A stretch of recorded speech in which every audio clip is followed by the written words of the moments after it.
This is Tanzanian president giving 48 hours to all South Africans to leave Tanzania too. Because when you do something to people in South Africa, you don't know that there are South Africans in other countries. This president has taken Go out without warning. Entire neighborhoods plunge into darkness.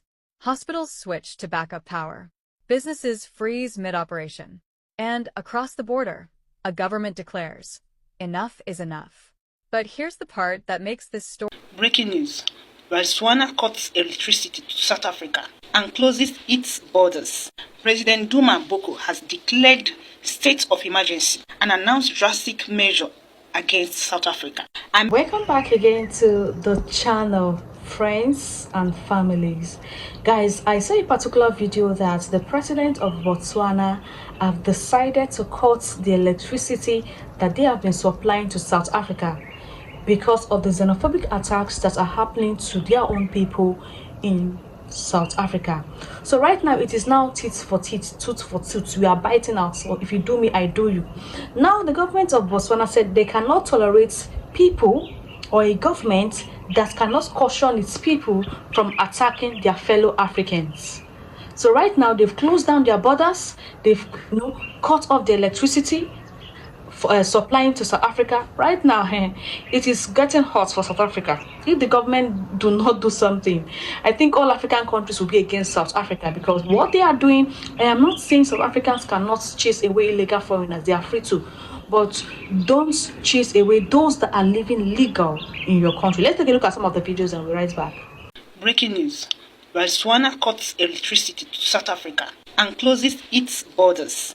President Duma Boko has declared state of emergency and announced drastic measure against South Africa amid escalating tensions fueled by accusation of xenophobia against Botswana citizens. Among the most drastic decisions is cut off of electricity to several South African provinces, an unprecedented move that risks worsening the already severe energy crisis in the neighboring country.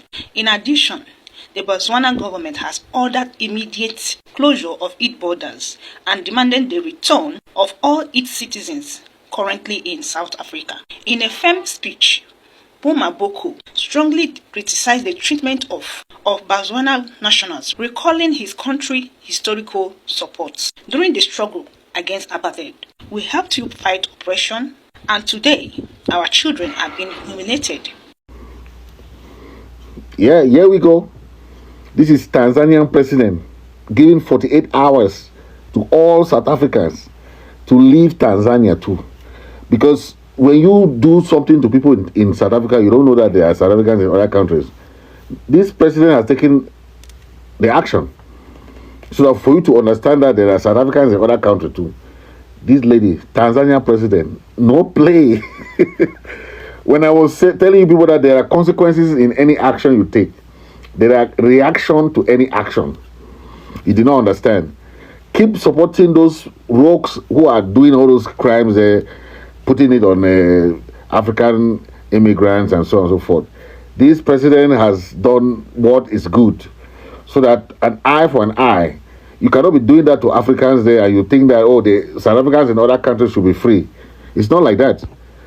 Yes. Go out without warning. Entire neighborhoods plunge into darkness. Hospitals switch to backup power. Businesses freeze mid-operation. And across the border, a government declares, enough is enough. But here's the part that makes this story explosive. This isn't a natural disaster. It's not a technical failure. It's a deliberate political move, one African country pulling the plug on another. When Duma Boko reportedly ordered electricity cuts to parts of South Africa and shut down borders overnight, it sent shockwaves across the region. Because if true, this is not just diplomacy breaking down. This is pressure politics at a level Southern Africa has rarely seen. And the question everyone is asking is simple. How did things escalate this far? Migration, economic stability, and a growing wave of tension linked to xenophobia. And if this situation spirals, it won't stop at one border. So, let's break it down from the beginning. Botswana and South Africa share more than just a border. Their histories are deeply connected. During the era of apartheid, Botswana played a quiet but important role. It supported liberation movements and provided refuge to those fleeing oppression. For decades, relations between the two countries have been largely cooperative. South Africa, being the economic powerhouse of the region, has been a destination for workers from across southern Africa, including Botswana citizens. But beneath that cooperation, tensions have been slowly building. In recent years, South Africa has faced recurring outbreaks of xenophobic violence. Foreign nationals, especially from other African countries, have been targeted, blamed for crime, unemployment, and economic hardship. This is where the story begins to take a darker turn. Reports and accusations began surfacing that Botswana nationals were being harassed, attacked, and humiliated in parts of South Africa. At first, these were isolated claims. Then they became louder, more frequent, harder to ignore. And then came the response. According to the claims circulating, President Duma Boko declared a state of emergency. But here's where things get disturbing. Instead of the usual diplomatic channels, negotiations, formal protests, or regional mediation, the response was immediate and aggressive. Electricity cuts, border closures, a demand for citizens to return home. If accurate, this would mark a dramatic escalation. Now, let's walk through the timeline of how this unfolded. It begins with growing social unrest in parts of South Africa. Protests erupt, some targeting foreign-owned businesses. Videos circulate online showing violence, looting, and intimidation. Foreign nationals begin speaking out. Among them, citizens of Botswana. Their accounts paint a troubling picture: fear, displacement, and a sense of being unwelcome in a country many had lived in for years. Then, statements begin emerging from Botswana officials, expressing concern. At first, the tone is measured. Calls for safety, appeals for calm. But behind the scenes, pressure appears to be building. Then comes a turning point. A strong speech attributed to Duma Boko begins circulating. "We helped you fight oppression, and today our children are being humiliated."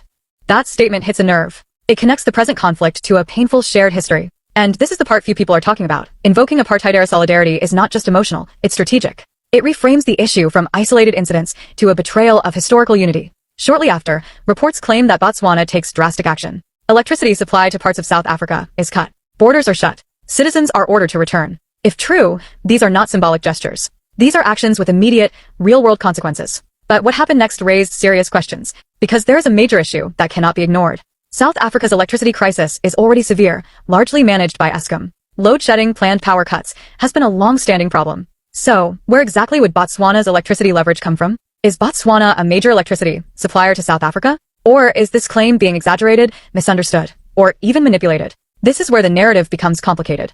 And that leads to a critical point. Is this a confirmed geopolitical move, or a viral narrative gaining traction faster than verified facts? Because while the claims are spreading rapidly, official confirmation has been inconsistent, and that gap is exactly where confusion grows. But regardless of the exact details, the reaction has been intense. Some people are applauding the move. They see it as a bold stand against xenophobia, a message that African countries should protect their citizens and demand respect abroad. Others, especially within South Africa, are calling it reckless, even dangerous. They argue that punishing millions of ordinary people for the actions of a few is not justice.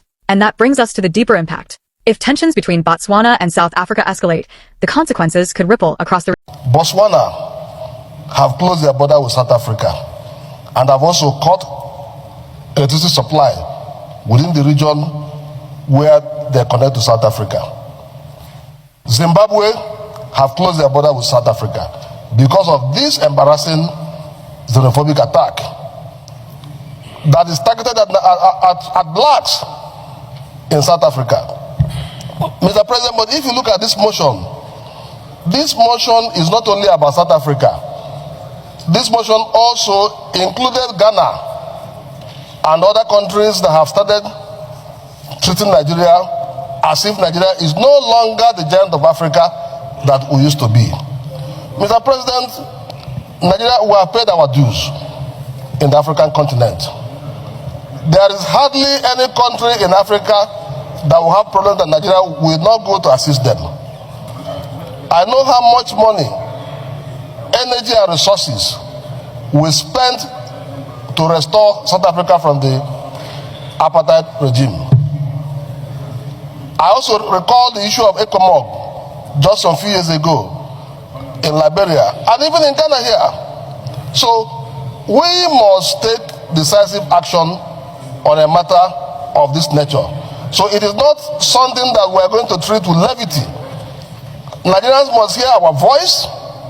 They must know that the People's Parliament is angry about what is happening to our nationals in South Africa and in other countries. Mr. President,